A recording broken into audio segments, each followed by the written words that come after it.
This segment brought to you by Kansas Regenerative Medicine. Your stem cells, your health, your life. Today we visited with the growers and crop consultants and all those attending the crop school in Wichita, Kansas.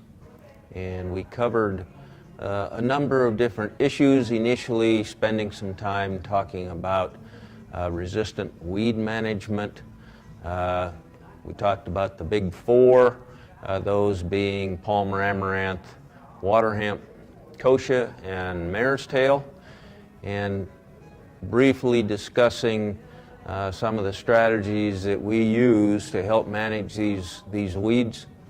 One of the things that we are adamant about is that we use a pre-emergence herbicide. If we can get these weeds controlled before they ever come up, we have a chance to control them. The other thing we talked about was depending on the species that we're talking about, there may be some times of application of herbicides that we make that we haven't necessarily done back in the conventional days. First off, that being marestail. Of course, November applications are very effective and key to helping manage a marestail problem. There's a lot of different herbicides potentially that can work. Kochia, we're talking about soil active herbicides applied in the month of January, February, very early March, again before kochia start to germinate. Again, we have a number of different products that have good activity. It's just a matter of getting them out there. Palmer amaranth and water hemp, we absolutely have to have pre-emergence herbicides in place to start controlling the Palmer amaranth when it begins to germinate in late April, early May. And now we're seeing more applications of post products that also contain soil active herbicides to extend the residual control and control some of the later emerging pigweed species. We then moved into some of the other issues around weed management in corn. Of course, atrazine is a big one.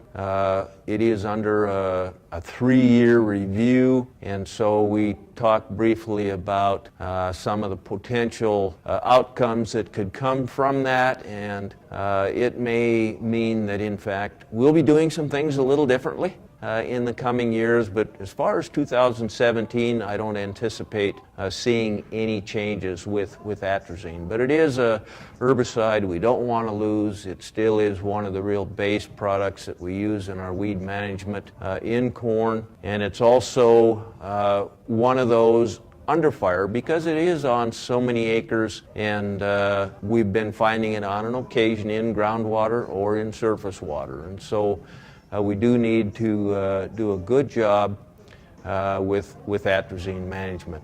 We then moved into some new products, and I won't really expand on them, but we did talk about Acuron Flexi, Resicor. We talked about DiFlexx DUO, and we talked about Kochivor.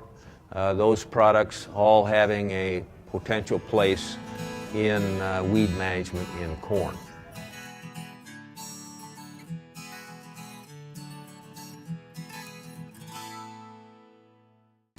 KFRM is one of the largest farm radio stations in the nation, dedicated to informing and entertaining rural listeners from northern Oklahoma to southwestern Nebraska. You can catch KFRM in many ways, of course, 550 on the AM dial, streaming at kfrm.com, or on your smartphone by going to the TuneIn Radio app, or on AGam in Kansas on Tuesdays and Facebook every day of the week. KFRM, tune us in. You'll be glad you did.